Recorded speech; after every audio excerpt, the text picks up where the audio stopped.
Estamos de vuelta en Es Cuestión de Ley. Tomamos la conversación y entrevista con la licenciada Maribel Jaén de la Comisión de Justicia y Paz. Licenciada, bienvenida, buena tarde. Muy buenas tardes a todos los oyentes, muchas gracias por la invitación, Enna. Gracias a usted por permitirnos conversar con usted y entender un poco la posición desde la Comisión de Justicia de Paz que ha venido haciendo ese llamado a la paz social y esa tolerancia que debemos retomar, no solamente en las calles, también en las redes sociales, que hemos visto un nivel de intolerancia, un nivel de falta de respeto e insultos a quienes no opinen igual o quienes tengan una forma diferente de ver las cosas. Ante esta crisis sociopolítica del país, Maribel, ¿qué se han planteado ustedes de la Comisión de Justicia de Paz? Una Comisión de Justicia y Paz que reconocemos ha sido bien beligerante cuando estos problemas de la talla que estamos viendo, crisis social, crisis hasta incluso política, han alzado su voz para ser esos mediadores y llamar precisamente a esa cordura, a esa paz social que se requiere en este país y en este momento. Sí, bueno, gracias. Estuve escuchando las palabras del licenciado que me antecedió y que fueron muy claras. Y una de las cosas que él señalaba antes de responder a tu pregunta, Enna, era la importancia de fortalecer el tejido productivo social y el tejido social. Yo le agregaría a esa propuesta también el tejido ambiental. El Santo Padre habla que en este momento, y lo dice en su encíclica Laudato Si, hay que escuchar el clamor de la tierra y el clamor de los pobres. Y desde esta perspectiva, la Iglesia Católica ha asumido una opción por los más pobres. Y hoy día, entre los más pobres está nuestra hermana tierra, nuestros bosques, nuestra agua. Y en la última encíclica, el Santo Padre habla de la grave situación del planeta ante el cambio climático.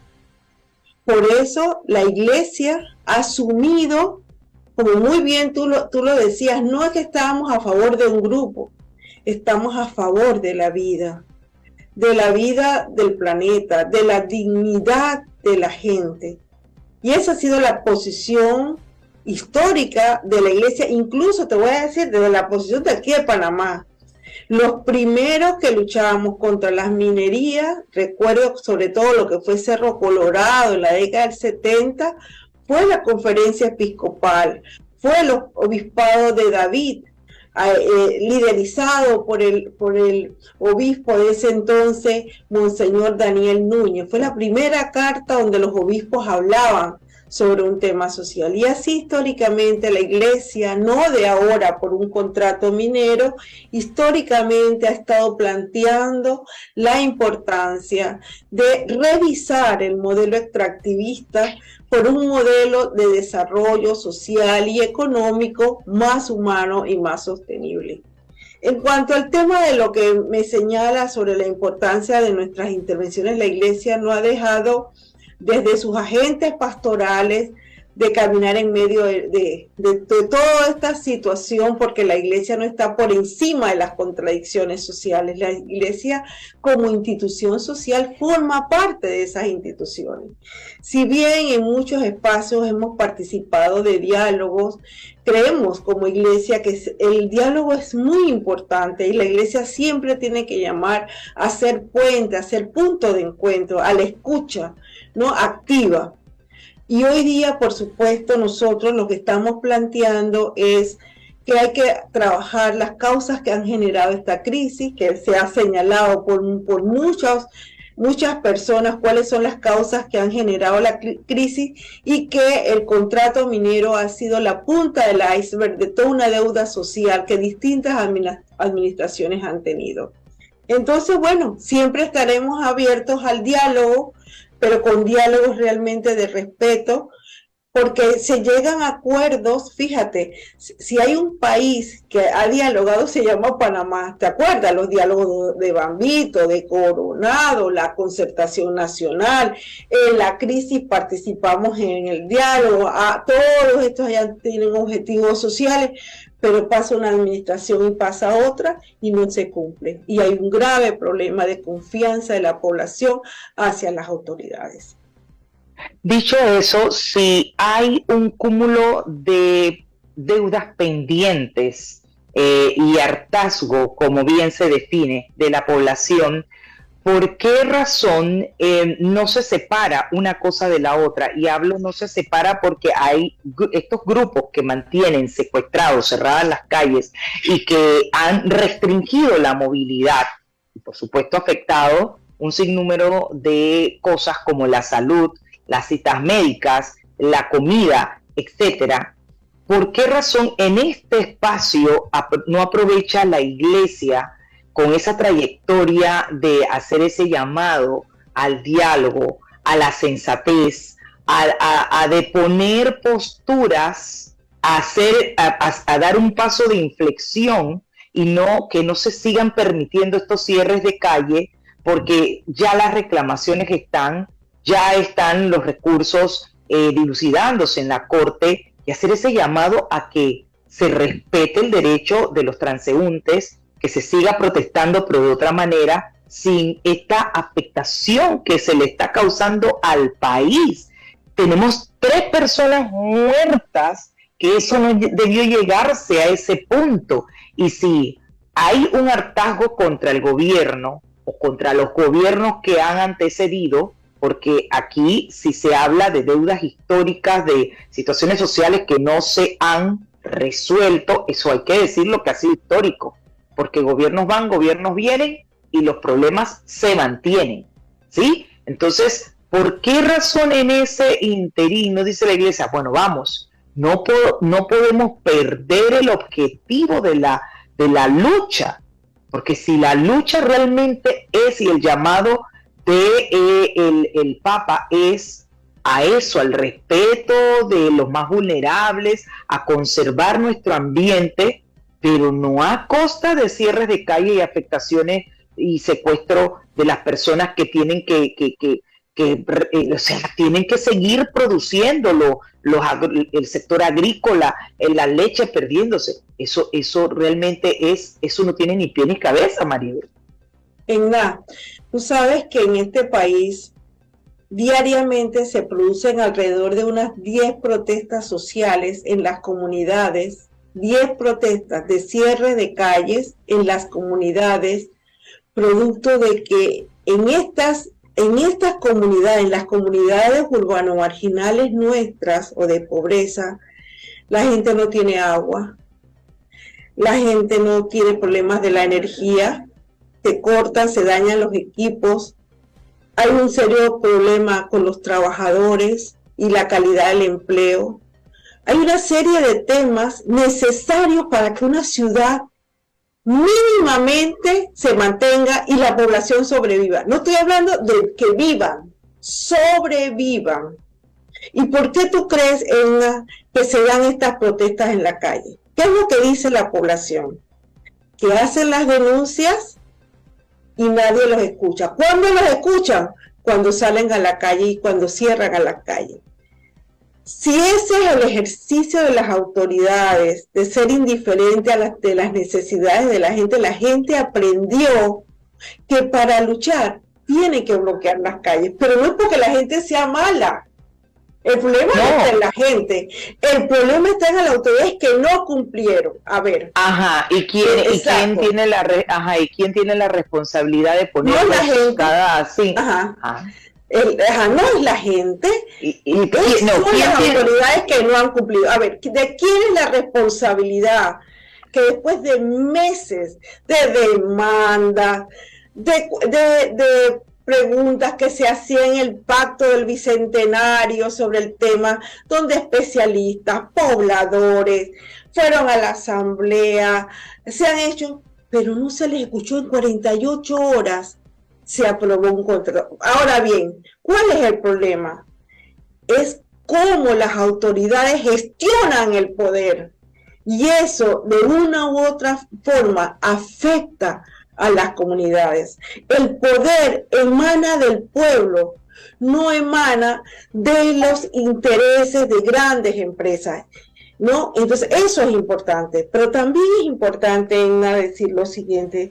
Es verdad, el libre tránsito es un derecho humano, pero la vida, el trabajo digno, tener aguas que pueda la gente tomar, gente que vive alrededor de los ríos, que puedan tomar, que el hábitat de nuestros animalitos, los pajaritos, todos estos animalitos que viven, todo ese hábitat también tiene derecho. Y fíjate, ahora se habla de los derechos ambientales. Imagínate. Claro, pero entonces es correcto que sigamos secuestrados, con las calles la palabra cerradas. Secuestro, la palabra secuestro lleva a un tema de delito. Y la protesta social no se puede criminalizar. Pero es que no son protestas cerradas.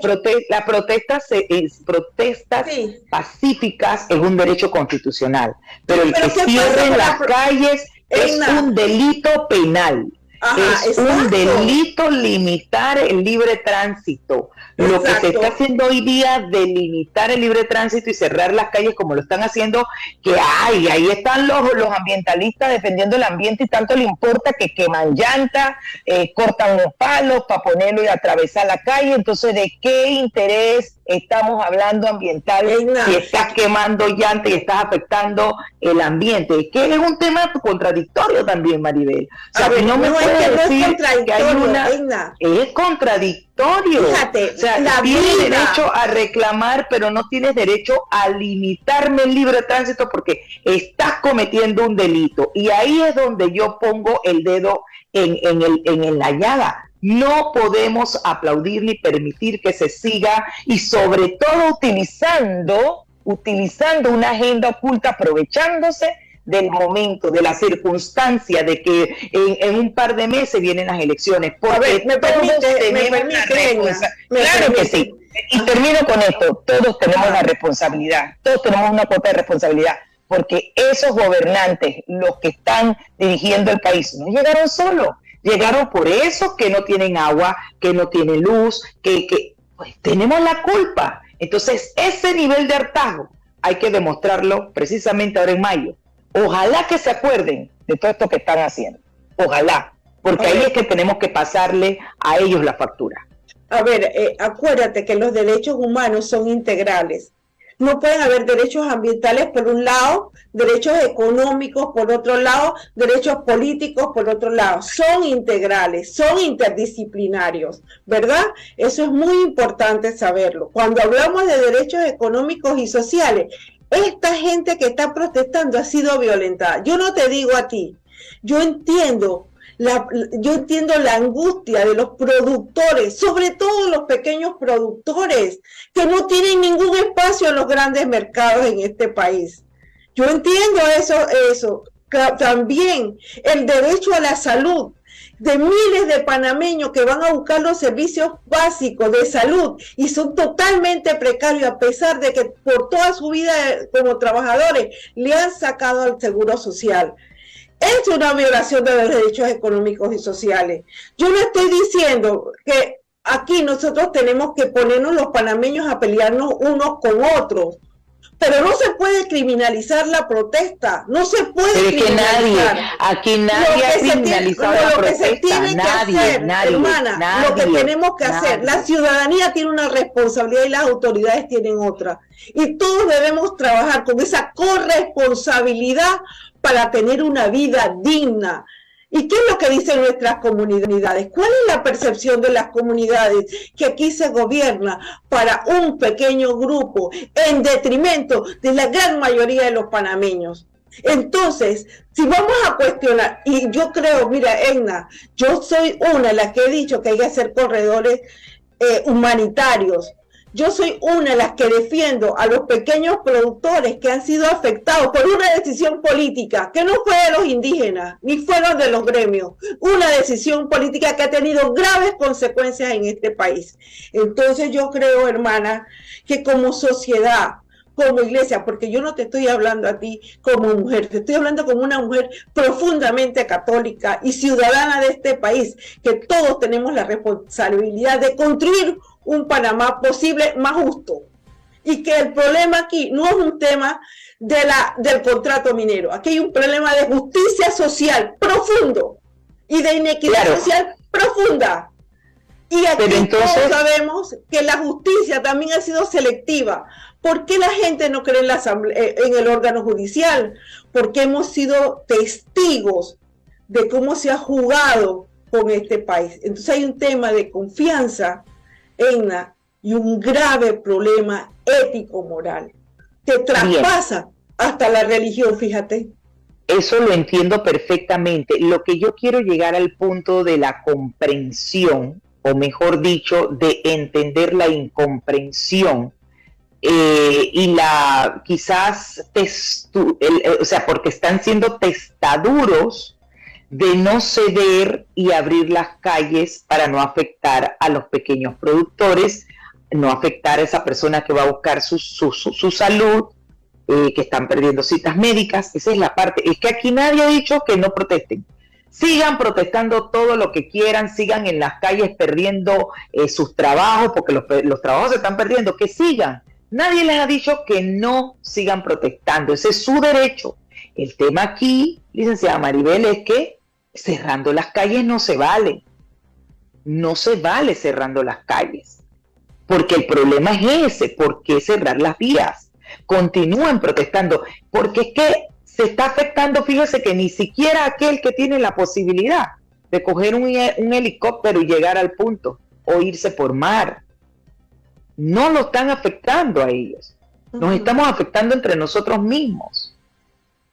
Y sí hay un nivel de preocupación terrible, porque Panamá no se merece esto, ni nosotros no lo merecemos.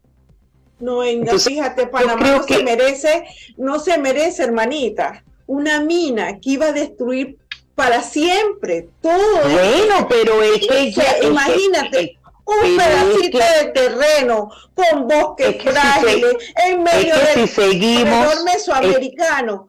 Claro, todo eso es entendible. Se iban a afectar lo que hoy están protestando también contra la mina, que están a favor de abrir. No estoy diciendo que eso, no lo estoy justificando, no se debe justificar la violación de un derecho, pero cuando tú tienes tantos derechos integrales violentados como son violentados en este país, y cuando la gente más humilde protesta, criminalizas la protesta. No, hermana, no. Hay que hablar de manera integral, porque aquí hay cuotas de responsabilidades. No, yo repito que nadie está criminalizando las protestas. Es un derecho constitucional. Lo que se criminaliza y se debe castigar es el cierre de calles, porque así lo establece nuestro ordenamiento. El Código Penal sanciona y castiga el cierre de calles de quien sea de una comunidad X, sea de quien sea. ¿Y por qué la gente cierra las calles? No es permitido cerrar las calles. ¿Por qué tú crees que la gente cierra las calles? ¿Por qué cientos de comunidades diariamente cierran las calles? ¿Qué te dicen los pobladores urbanos? ¿Por qué cierran las calles? Bueno, vámonos a una pausa, Maribel. No quiero cerrarla así porque necesito las conclusiones suyas. 1 minuto, vámonos al minuto 60 y al regresar con las conclusiones, seguimos conversando con nuestra amiga de la casa, Maribel Jaén, de la Comisión de Justicia y Paz. Usted no le cambie, ya volvemos. Los temas que se necesitan profundizar continuarán en breve en Es Cuestión de Ley.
Buenas tardes para ti, Ricardo. Avanzamos y retomando la conversación con la licenciada Maribel Jaén de la Comisión de Justicia y Paz, ya en la parte de las conclusiones y cierre de su intervención, como hemos venido conversando con ella y pues conociendo un poco la postura que tiene frente a la situación de crisis que está viviendo el país con los cierres. Y para los que se acaban de enlazar, hemos estado tratando de comprender esa posición de la Comisión de Justicia y de Paz, que siempre ha venido a jugar un rol de mediador, un rol de interventor ante las situaciones cuando, como esta que vivimos, no parece verse la luz al final del túnel. Sin embargo, debo preguntarle una vez más, ¿cuál será el rol en esta ocasión que van a vivir ustedes ante la posición que tienen, si bien de reconocer que hay un derecho a la protesta como lo hemos reconocido desde el día 1, sin perjudicar y seguir afectando el libre tránsito de los demás? Hemos señalado aquí que no es que se está criminalizando ese derecho a la protesta, muy por el contrario, lo que se está criminalizando y se está señalando es que de acuerdo a nuestro Código Penal, en su artículo 171, es claro cuando dice que quien de manera ilícita impida el derecho pues de el libre tránsito de circulación, incluso con violencia, impida de una manera u otra obstaculizando ese libre tránsito de los vehículos por las vías públicas del país, incluso si causa daño, como hemos visto que se han causado una serie de daños a la propiedad pública y privada, debe ser sancionado con prisión de 6 años a 2 años, de 6 meses a 2 años. Así lo establece nuestro código. Y esa es la parte que quisiéramos pues evitar, bajo el entendimiento de que sigan con sus protestas, pero pacíficas, sin obstaculizar ni con los cierres de vía, ni las amenazas, ni el terrorismo que aquí se está sembrando, con audios que están circulando de que mañana se van a tomar todo Panamá y van a seguir cerrando y aquí nadie va a pasar y aquí nadie va a poder circular. Esa es la parte que quisiera yo comprender de parte de la Comisión de Justicia y Paz. ¿Qué mecanismos van a buscar para ser esos mediadores? ¿Qué mecanismo o qué papel van a jugar, el rol que van a jugar para lograr ese entendimiento y retomar la paz social de este país?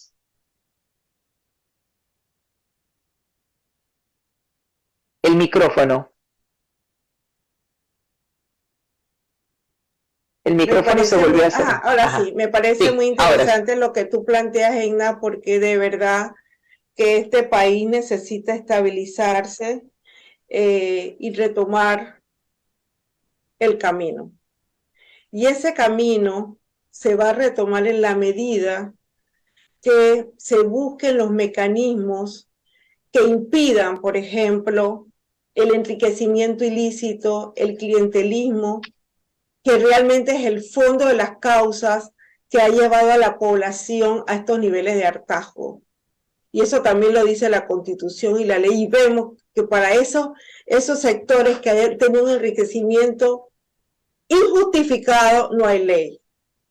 En un país donde no hay ley para eso, para el clientelismo, y no solamente el clientelismo, Egna, de las bolsitas de comida, de los cines, de los cementos, sino el clientelismo cuando le das contratos directos a familiares, a amigos, a miembros de los partidos, y eso es lo que tiene a este país en la situación en que se encuentra. Si nosotros hacemos el análisis de la realidad a partir solamente del rechazo al contrato, no estamos enfocando bien la realidad social del país.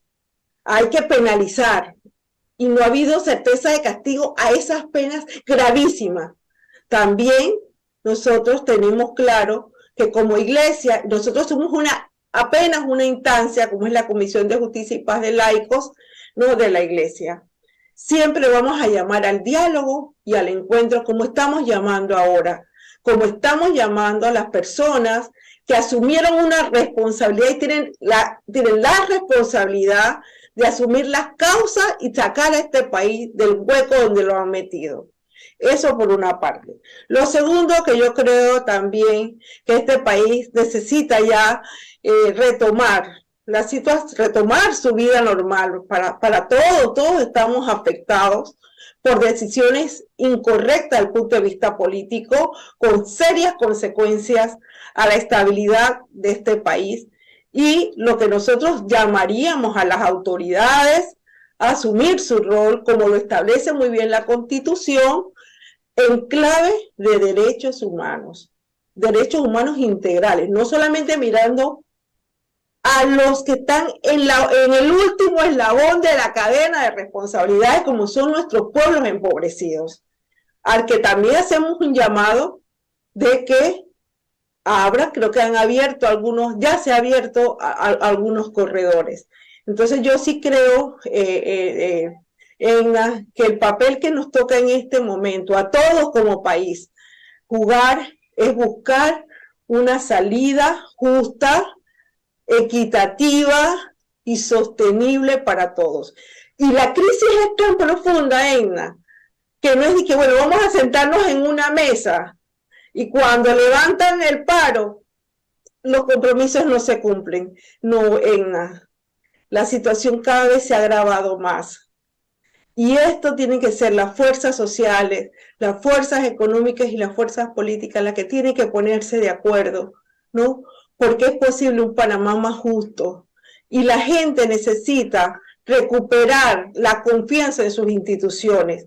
Necesita fortalecer la esperanza de que es posible con un país tan precioso como es Panamá, con sus bosques, un país pequeñito, que no había derecho a través de las minas de cielo abierto destruir, recuperar la confianza para seguir manteniendo un modelo de desarrollo que permita que hombres y mujeres en este país, todos y todas, vivan en dignidad.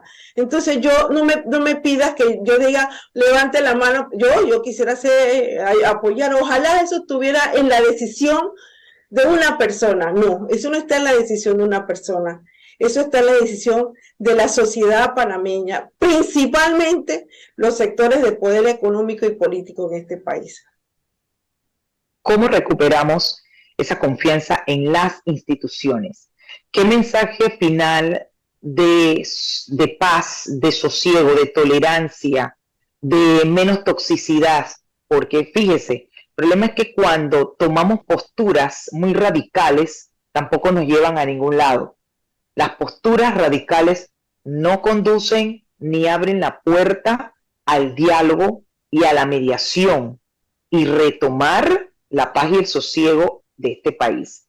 Si nos ponemos todos en esa posición creyendo que tenemos la verdad absoluta y esta es mi posición y aquí nadie me saca y estoy trancada, vamos a seguir empantanados.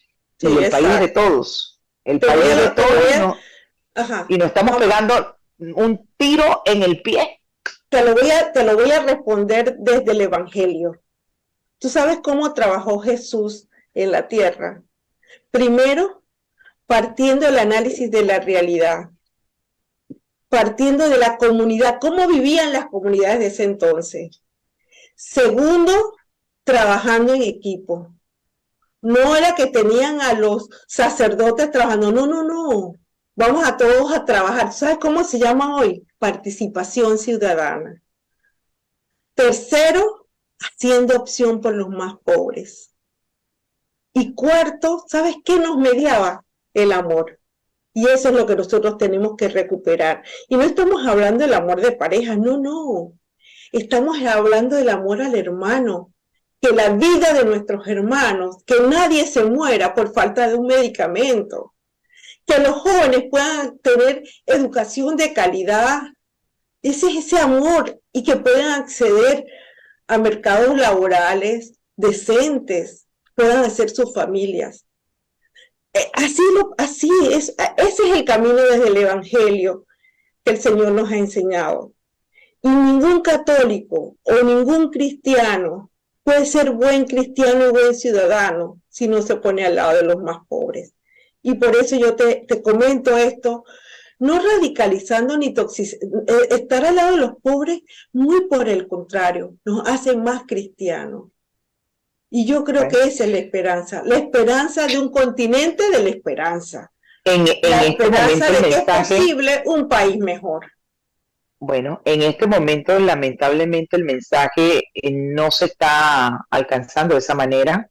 Tenemos, lamentablemente, pacientes que no han podido cumplir con sus citas de quimioterapia, pacientes que no han podido lograr siquiera ir a buscar sus medicamentos, pacientes de enfermedades crónicas que por los cierres de calles no están siendo atendidos. Entonces, creo que cuando uno se comporta peor de la persona a la cual uno está juzgando de que ha actuado todo este tiempo mal, resulta ser que uno se comporta peor o forma parte del problema y no de la solución.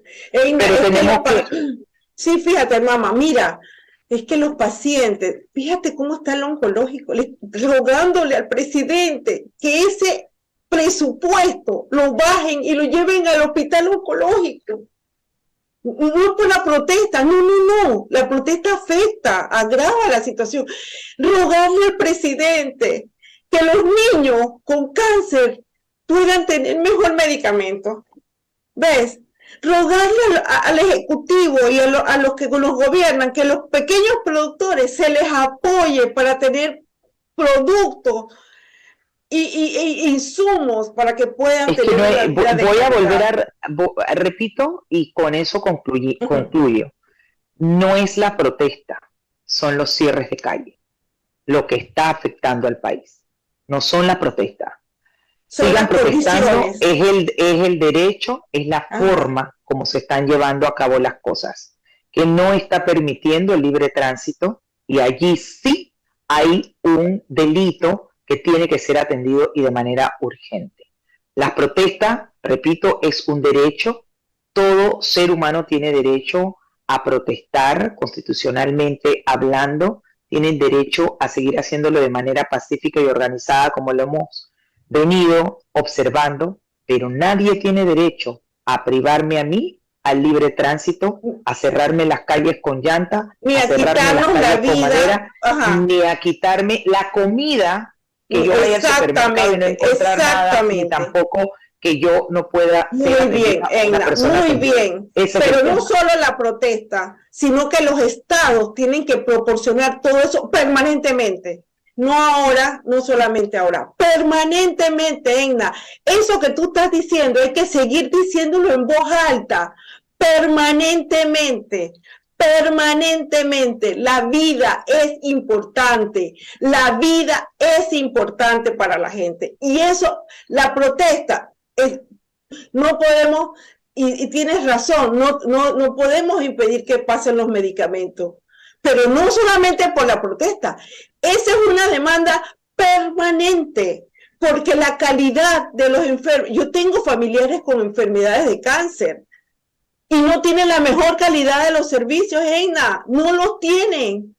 Yo me acuerdo, mi esposo falleció, y yo recuerdo, y me gusta que tomes el tema oncológico, yo le llevaba la silla para que se sentara, porque no había suficiente silla, y la gente estaba parada, con muchos malestares. Eso va contra la vida. Yo lo he vivido también. Entonces, con más razón, por eso que uno habla con propiedad, porque cuando el que no lo vive no puede saber. Exacto, Egna. Pero cuando uno lo vive, uno habla con propiedad. Pero el tiempo se me acabó. Murió, yo te digo la verdad, Egna, yo soy una mujer convencida, como mujer, como abuela, como cristiana, que tenemos que levantar la voz por todos esos derechos que muy bien describiste, Egna, pero que tienen que ser permanentes, Oye, gracias, teníamos tiempo. Gracias, Maribel. Un abrazo a la distancia. Un abrazo a la distancia, Maribel Jaén, de la Comisión de Justicia y Paz, exponiendo su punto de vista y postura con relación a este llamado a la paz social y la tolerancia en las calles ante la crisis sociopolítica del país. Pero avanzamos.